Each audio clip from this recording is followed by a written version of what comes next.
Welcome to the Accident Insurance edition of Ancillary Shopping, a micro-learning series designed to help you make an informed decision about insurance products. Meet Ben, a professional stock car racer who is trying to determine the best health insurance coverage for himself.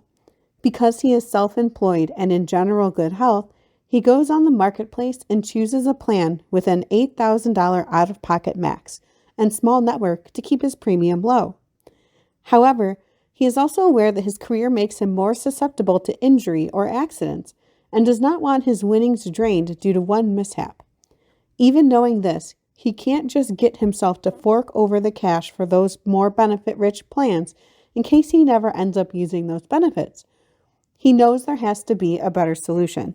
Ben would benefit from an ancillary product, specifically an accident insurance plan. Accident insurance, also sometimes referred to as accidental expense or accidental death insurance, is meant to pay for costs incurred for many of the moderate to severe accidents that could result in someone like Ben paying high costs for a hospital stay. Although providing similar benefits, this is not the same as an accidental death rider or accidental death and dismemberment insurance. Riders usually supplement life insurance payouts to family members in the unfortunate event of a family member's accidental death. This rider would only pay out for death, not injuries. Meanwhile, accidental death and dismemberment insurance generally provide a lump sum for death or very specific injuries, such as a loss of limbs or senses, again, with no coverage to more minor injuries.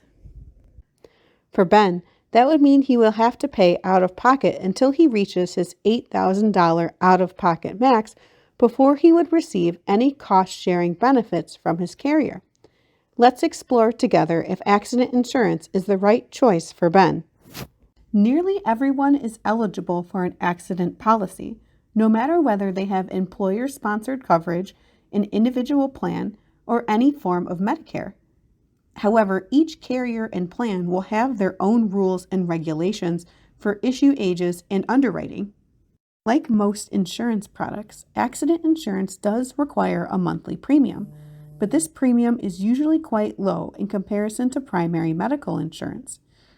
Because these are not core medical policies, there are generally no out-of-pocket costs like deductibles, coinsurance, or copays associated with them.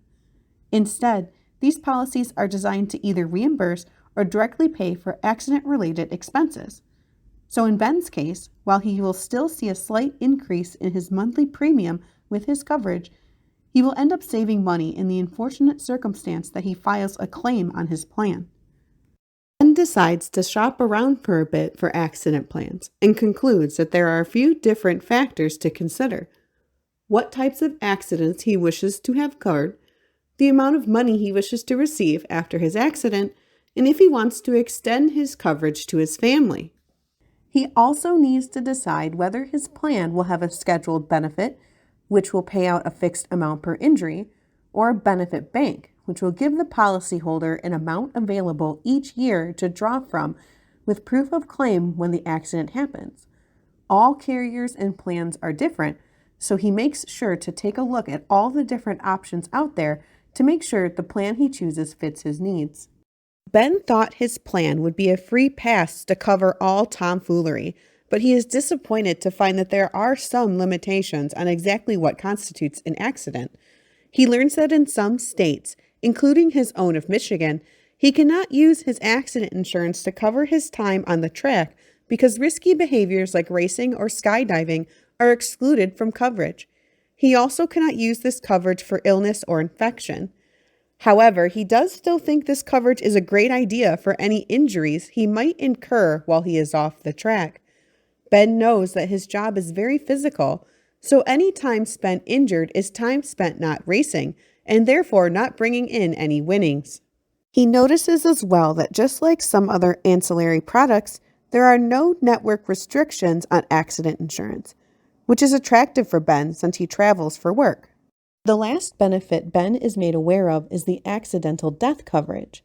In the unfortunate circumstance that Ben succumbs to his injuries caused by a covered accident and passes away, his policy will pay a lump sum out to his family. This can extend for some time after the accident occurs, so long as the death is due to the injury stemming from that accident. This makes him feel even better about purchasing this coverage, knowing that his family will not have a severe financial burden if the worst does occur. Once he finds a carrier that meets all his benefit needs, he goes on to explore how much money he would like to receive. Plans usually come in tiered payout levels with premiums to match. Ben decides to purchase an accident plan with a low premium that can cover both him and his wife equally for accidents, dismemberment, and accidental death. Although he still runs the risk of another driver ruining his workday with one wrong turn, he feels much better about participating in some of his extracurricular activities. A few months later, Ben is practicing his two favorite hobbies, whittling and trampolining, when things took a turn for the worst.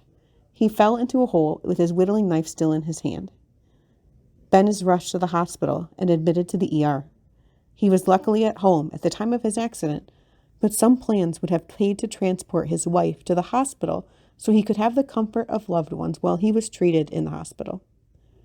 After x-rays are given and his broken tibia is confirmed, he is taken to inpatient care. He undergoes emergency surgery for his broken tibia and stitches for his laceration. After the surgery, he is kept in the hospital for 3 days, given treatment, and released.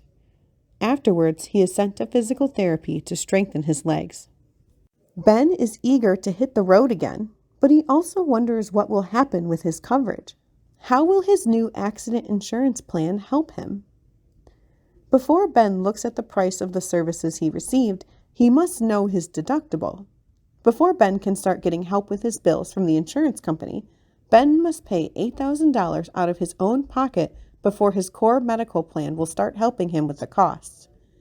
After all was said and done for Ben, his cost for this fiasco before any sort of insurance helped him was $23,000, so he will definitely meet his deductible. But how will his new accident insurance be of benefit to him? His scheduled benefit accident insurance started supporting him the moment he entered the ambulance.